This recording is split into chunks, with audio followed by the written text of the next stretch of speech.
Hello everyone, welcome to episode 108 of Chatting with Anthony. For this episode, I'm going to ask the question, where is the fine line drawn? When it comes to establishing the fine line, the first question should be, who has the authority here? And to what extent do they have the authority?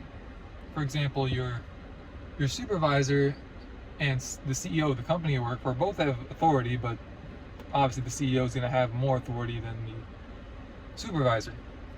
So because of that, and for various other reasons, boundaries must be based on both respect and understanding. I believe that it is healthy for both sides to have a say, as having multiple perspectives are better.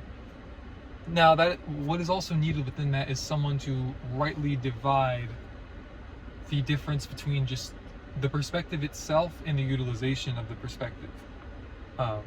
Understanding that when it comes to, I guess you say frontline work, asking someone on the battlefield might be a bit more important than someone who's been sitting in a room with a bunch of other guys trying to make decisions about the battle who has never actually served in the battle. Not to say that one is better than the other one, but the reality is they each bring something different to the table. Even though one might have a way higher social standing and a way higher pay grade than the other one, the reality is you're paying them for different jobs that you probably wouldn't want the person in the battlefield in the room, and you might not want the person in the room on the battlefield.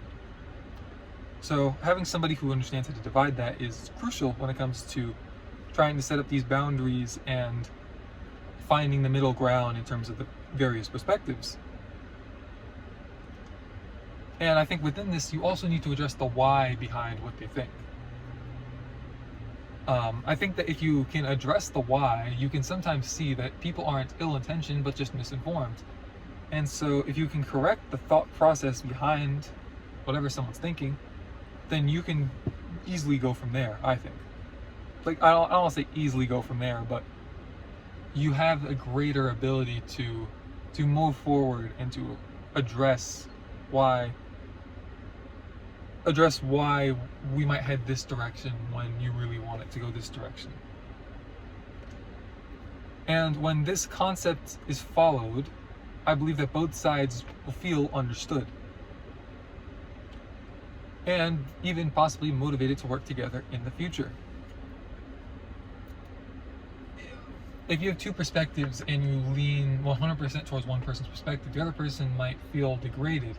But if you explain hey, look, we value your perspective, but we're doing it, goodness, my hand. We're doing it for X, Y, and Z reasons.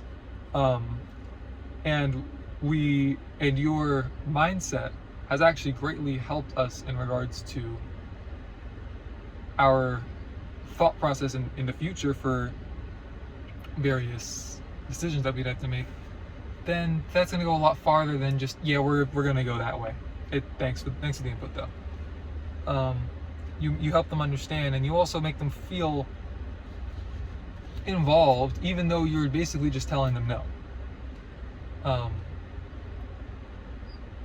think one of the most important tools for a leader, and I believe Marty Smith said this in his book called Sideline CEO, one of the most important tools for a leader is basically just communication and understanding how to utilize communication. Not degrading people, but empowering them, and even empowering them within letting them down or even possibly letting them go. Understanding how to do these things is, I think, crucial. And the fine line is drawn in so many various places that it's hard to really just summarize it. But the fine line is only properly drawn when the right people are in place, and when the knowledge of how to utilize wisdom is put into place. I don't think I did the greatest job of explaining that, but the fine line is like shifting sand. So that's all I have for this episode. Thank you guys for watching. Stay safe. God bless. And I'll see you bozos in the next one.